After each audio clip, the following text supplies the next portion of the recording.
अस्सलाम वालेकुम दोस्तों। इससे पहले की वीडियो में कुछ वीडियोस में हमने कबूतर के पहचान से जिस तरह कबूतर की चोंच, कबूतर के नथुने, कबूतर की सर, कबूतर की आँख, कबूतर की गर्दन, पीठ, दुम, सीने की हड्डी, जोड़ और साथ कबूतर के पंजे किस तरह के हो और एक अच्छे कबूतर के अंदर किन किन पॉइंटों को कबूतर की खूबी माना जाता है, इस पर बात की थी। आज इस वीडियो में हम कबूतर के सबसे अहम उसके जिस्म का हिस्सा जो कबूतर का पल्ला होता है, ये किस तरह का हो, इस पर बात करेंगे। तो ये कबूतर का पल्ला, ये कबूतर का एक पल्ला हुआ, उसी तरह ये कबूतर का दूसरा पल्ला। तो कबूतर के पल्ले के इस तरह हिस्से पड़ेंगे, जैसे 1, 2, 3, 4, 5, 6, 7, 8, 9 और 10। ये कबूतर के मेन पर होंगे जिसके ज़रिए कबूतर परवाज़ देता है, ये कबूतर के मेन पर कहलाते हैं। उसी तरह इस खड़े हुए मेन पर के बाद इस कबूतर के जिस्म की तरफ कर्व्स खाए हुए यहाँ से इधर के ये कबूतर के बगल के पर। तो कबूतर के पल्ले के दो हिस्से हुए, कबूतर के मेन पर और दूसरे कबूतर के बगल के पर। उसी के साथ कबूतर के इस पल्ले का ये हिस्सा, इस हिस्से को कबूतर का कुंदा कहेंगे, इस हिस्से को कबूतर का कुंदा कहेंगे। इस तरह कबूतर के पल्ले के 3 हिस्से हुए, कबूतर की बगल, कबूतर के मेन पर, कबूतर के कुंदे। कबूतर के कुंदे की 2 किस्में होती हैं, एक खड़े कुंदे का कबूतर और एक बैठे कुंदे का कबूतर। जो खड़े कुंदे का कबूतर होगा उसके कुंदे इस तरह ऊपर को उठे हुए और नोकीले इस तरह के होंगे। जिस कबूतर का कुंदा खड़ा होगा वो नोकीला होगा और ऊपर को उठा हुआ होगा। और इस तरह के कबूतर जब परवाज़ के लिए आसमान जाते हैं तो फुर्ती से आसमान में अपनी परवाज़ के लिए चले जाते हैं। साथ अपनी परवाज़ पूरी होने पर वापसी भी इसी तरह फुर्तीले अंदाज में करते हैं।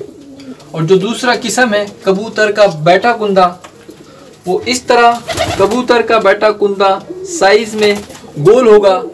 उसकी गोलाई की वजह से जब इस तरह का कबूतर, जो बैठे कुंदे का कबूतर या गोल कुंदे का कबूतर होगा, परवाज़ के लिए आसमान जाएगा और वापसी भी उसकी इसी तरह होगी जैसे आहिस्ता आहिस्ता। गोल कुंदे के कबूतर परवाज़ ज़्यादा और वक्त ज़्यादा लगाने का काम आसमान में करते हैं, इसलिए ज़्यादा पसंद किए जाते हैं मुकाबले नोकीले कुंदे इस तरह के कबूतर के।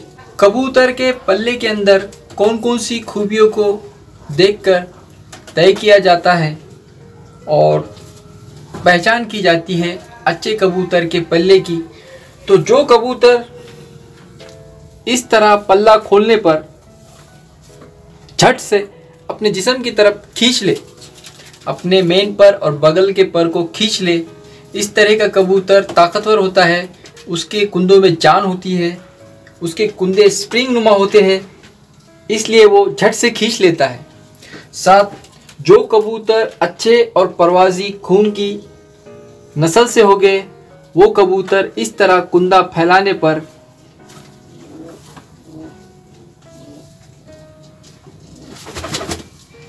अपने परों में एक किस्म की वाइब्रेशन रखते हैं, उनके पर वाइब्रेट होते हैं।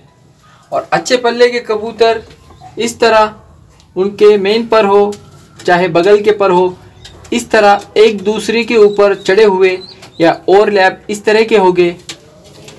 जिस कबूतर के अंदर ये बातें होगी वो अच्छे पल्ले का कबूतर माना जाता है। और इन कबूतरों के पल्ले के सपोर्टिंग फीदर्स, जिन्हें हम परिया कहें, जिसे परिया भी कहते हैं, जो ये हुई, जो ये परिया हुई, ये और अंदर के बाजू से भी इस तरह, ये भी कबूतर के इन मेन पर और बगलों के पर को सपोर्ट देने का काम करते हैं।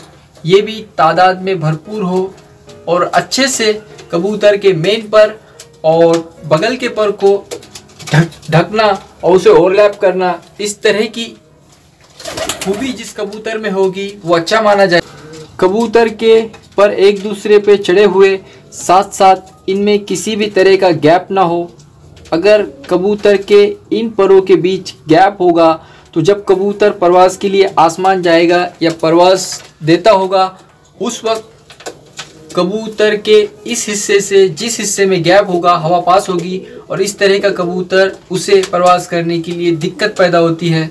इसलिए कबूतर के परों का एक दूसरे पर अच्छे से ओवरलैप होना अच्छा माना जाता है और जिस कबूतर में इस तरह का गैप होगा वो कबूतर परवास के शौक के मुताबिक नहीं होता है। उसी तरह कबूतर के पल्ले का चौड़ा होना, उसके दुम बराबर होना, तो कबूतर के पल्ले का चौड़ा होना, उसके पर मुलायम होना, साथ उसकी तीली या दंडिया ये भी एक दरमियानी साइज़ की होना और उसके मेन पर्स दुम बराबर या चुप मामूली से थोड़े कम इस तरह के होना। इस तरह के पल्ले का कबूतर अच्छा माना जाएगा।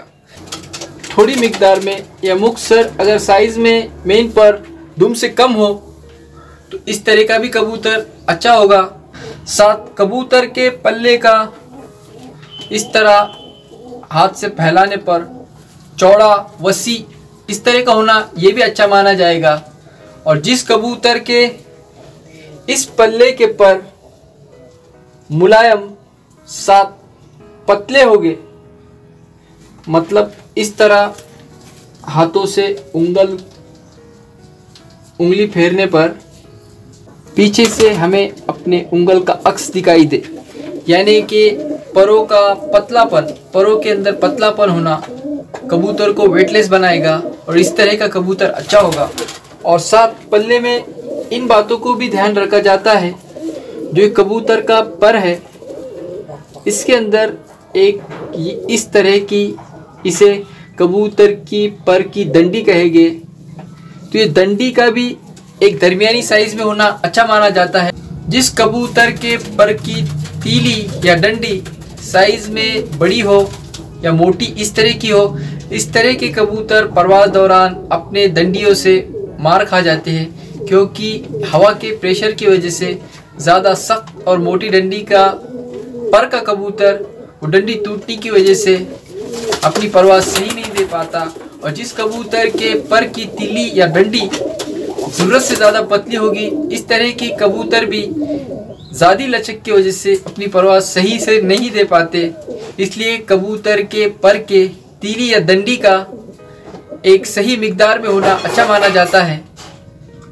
तो कबूतर के पल्ले के इस तरह कुछ हिस्से होते हैं और कबूतर के पर के अंदर कुछ खूबियाँ होती है, इस पर हमने आज बात की। इसके बाद आने वाली अगली वीडियो में कबूतर के मेन पर्स, इनके भी कुछ हिस्से होंगे और कबूतर के बगल के पर, इनके भी कुछ हिस्से होंगे और इनके अंदर कुछ पॉइंट्स होंगे।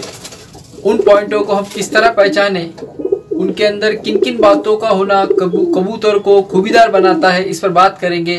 तब तक के लिए अल्लाह हाफिज़। जय हिंद, जय भारत।